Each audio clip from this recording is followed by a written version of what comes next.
Sveiki, šį kartą Rokinon 85 mm T1.5 apžvalga. Šį objektyvą naudoju su Blackmagic Pocket 4K kamera, todėl šita apžvalga bus daugiau apie jo video galimybės, o ne fotografijos. Taigi pradėkime nuo objektyvo išorės. Objektyvas metalinis, su šiek tiek plastiko gabaliukų, turi du žiedus, vienas fokusui ir vienas valdyti diafragmai. Abu žiedai sukasi gana lengvai, tačiau jeigu jūsų objektyvo žiedai sukasi per sunkiai ar per laisvai, yra varžtukai, kuriuos galima pasukioti ir tuos žiedus atlaisvinti arba paveržti. Šio objektyvo žiedai sukasi puikiai, net esant šaltam orui. Kodėl tai miniu? Todėl, nes Rokinon arba Samyang objektyvai turi problemą. Esant šaltam orui, jų žiedai pradeda sunkiai suktis. Šią problemą turėjau su 12 mm objektyvu. Turbūt tiek apie objektyvo išvaizdą.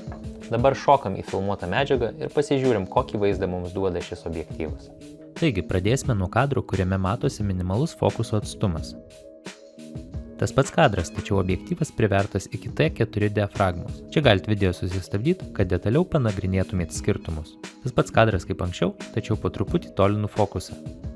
Dar dėl įdomumo galime palyginti, kaip vaizdas atrodo su 24 mm objektyvu. Čia palyginimui mažiausias galimas fokuso atstumas. Viršuje 85 mm Rokinon, o apačioje 24 mm Samyang. Kadrą su knyga pradedu filmuoti su maksimaliai atverta diafragma ir po truputį ją priveriu iki T22. Kamera šviesumą kompensuoja su automatiniu išlaikymu, todėl kadras šiek tiek mirga.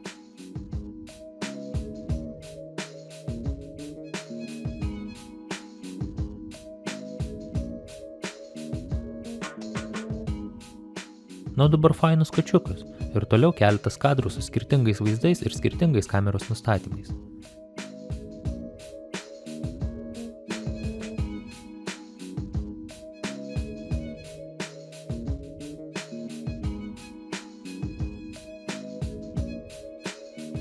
Šitame kadre trūksta kontrasto, nes filmavau šiek tiek prieš saulę ir nebuvau uždėjęs blendos.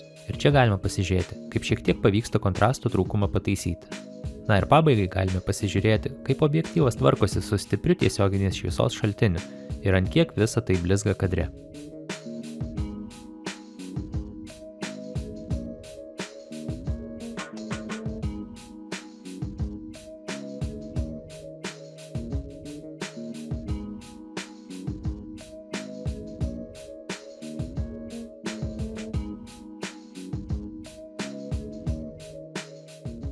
Na ką, video į pabaigą. Jeigu video patiko, apačioje yra nuorodos, su kuriomis gali prisidėti prie mano kūrybos. Tačiau svarbiausias dalykas man yra jūsų nuomonė. Todėl palikit komentarą su patarimais, kaip galėčiau padaryti šiuos video įdomesnius ar naudingesnius jums. Na ir ačiū, kad žiūrėjot, susimatom kitą kartą.